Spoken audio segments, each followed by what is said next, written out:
Fairytale: The Wolf and the Goat. Once upon a time there was a wolf. And there was a goat. It so happened that the goat strayed from her herd and got lost in the woods.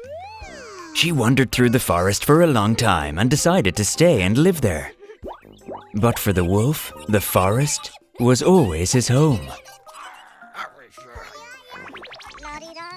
One day, the wolf and the goat met in the forest, and they became friends.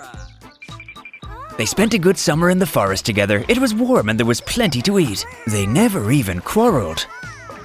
Autumn was harder.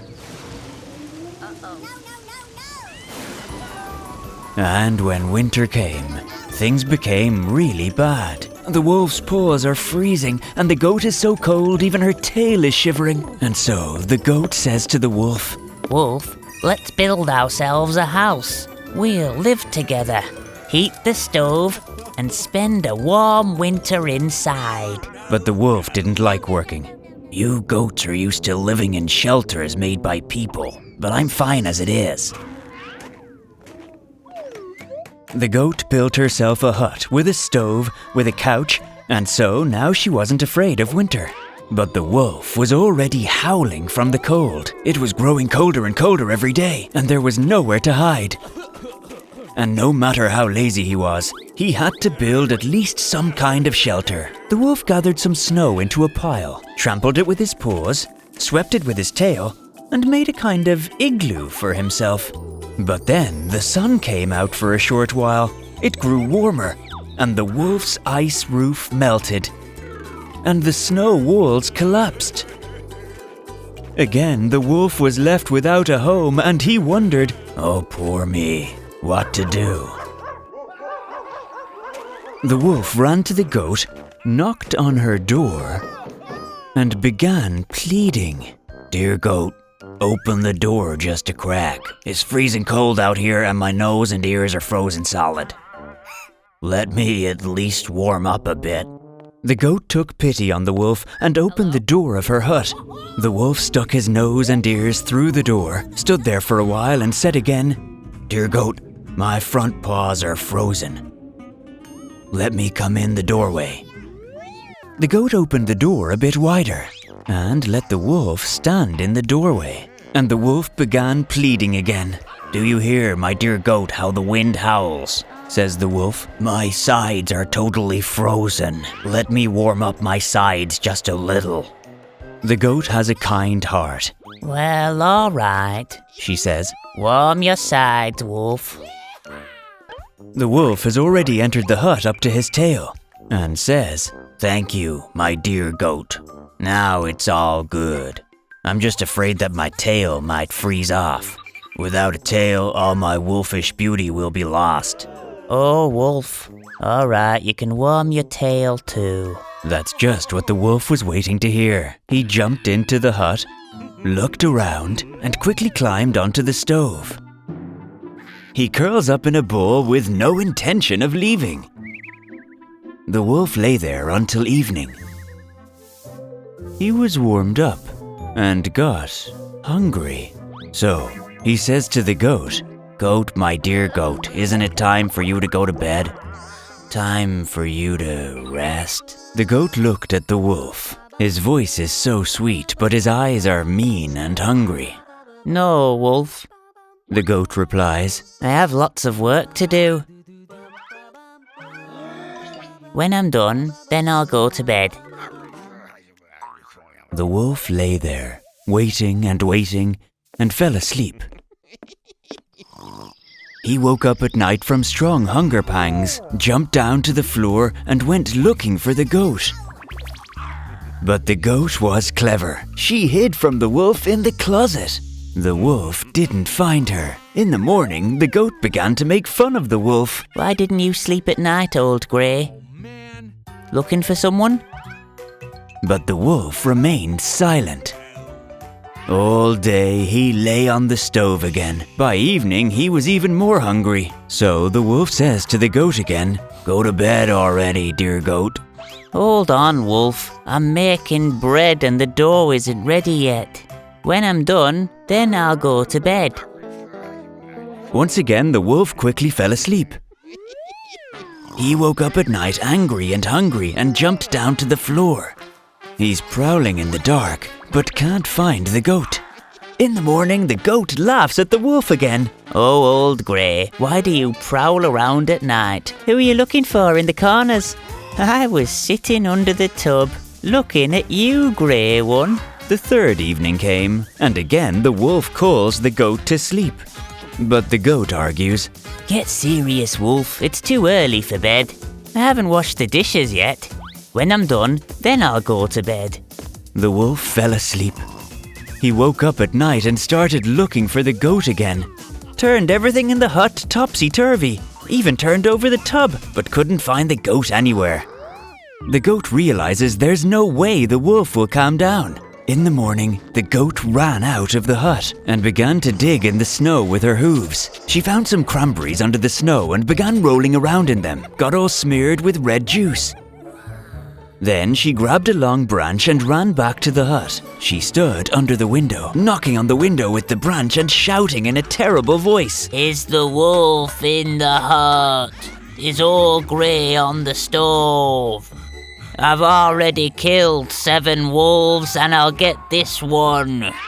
The wolf looks out the window and sees a horrible, shaggy beast is standing there, all smeared with blood. The wolf got scared, tucked his tail between his legs and hightailed it out of the hut as fast as he could. He huddled up in the deep woods and never came back again. And the goat began to live peacefully in her warm hut. And that's how this tale of friendship between the wolf and the goat ends. So always remember, my little friends, you must choose your friends very wisely and carefully. Subscribe to our channel, leave a like, and don't forget to share our fairy tales with your friends.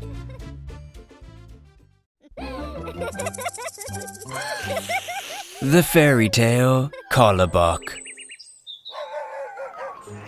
In the same village, there lived a distant grandfather and grandmother. They lived in poverty, but they were together. Then one day, the grandfather asked the grandmother, "Bake me a ruddy bun, grandmother."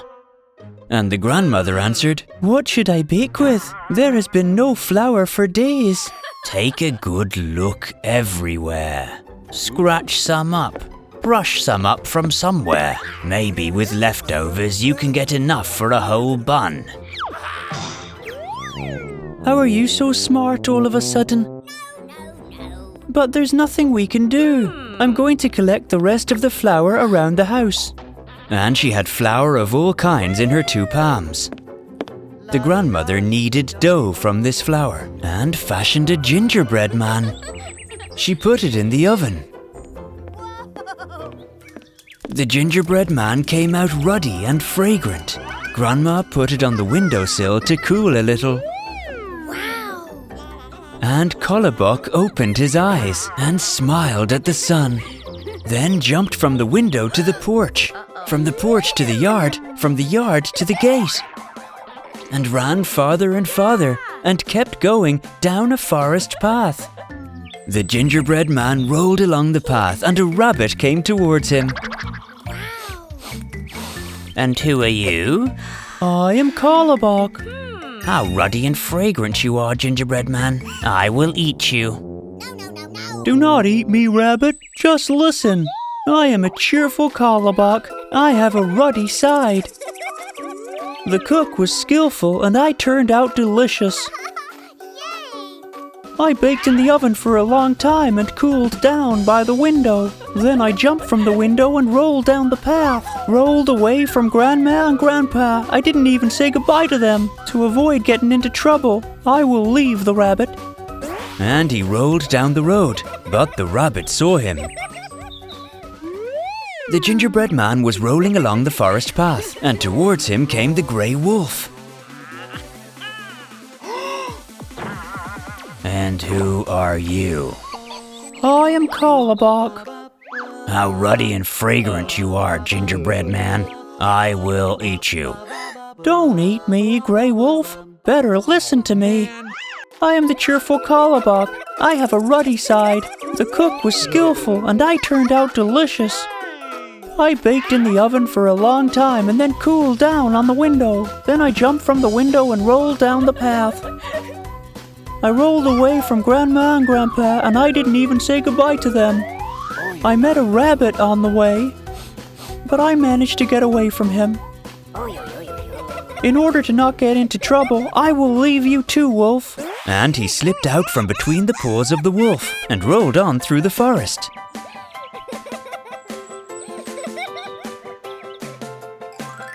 Kolobok kept rolling, and towards him came a clumsy bear collecting raspberries. How the clumsy bear roared. And who are you? I am Kolobok. How ruddy and fragrant you are, gingerbread man. I'll eat you now. Do not eat me, bear, but rather listen to me. I am a cheerful Kolobok and I have a ruddy side. The cook was skillful and I turned out delicious. I baked in the oven for a long time, then cooled down by the window. Then I jumped from the window and rolled down the path. I rolled away from Grandma and Grandpa and I didn't even say goodbye to them. I met a rabbit on the way and managed to get away from him. And I slipped away from the wolf. From between his paws I slipped. And so as not to have trouble, I will leave you too, bear. And Kolobok rolled on. Kolobok rolled on towards the edge of the forest. And there a fox was sitting on a stump. And so who are you? I am Kolobok. How ruddy and fragrant you are, gingerbread man. And where are you rolling to? I'm rolling along the path to see the world and show myself to everyone. Where did you come to our forest from? I am just a cheerful Kolobok. I have a ruddy side. The cook was skillful and I turned out delicious. I baked in the oven for a long time and cooled down by the window. Then I jumped out the window and rolled down the path.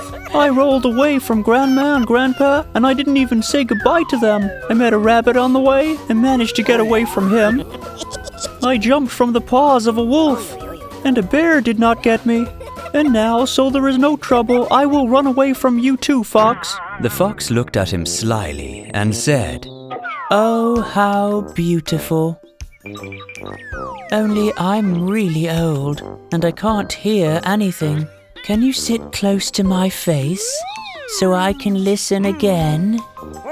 Just repeat that louder, please. Kolobok was happy to try. He jumped up on the fox's muzzle and began. I am a cheerful Kolobok. I have a ruddy side. The cook was skillful and I turned out... Kolobok did not have much time to finish, and the fox flicked her muzzle and swallowed Kolobok. Yummy! And she ate him. This is how it is with kids who run away from home and don't listen to their parents. Subscribe to our channel, leave us a like, click on the bell, and do not miss anything.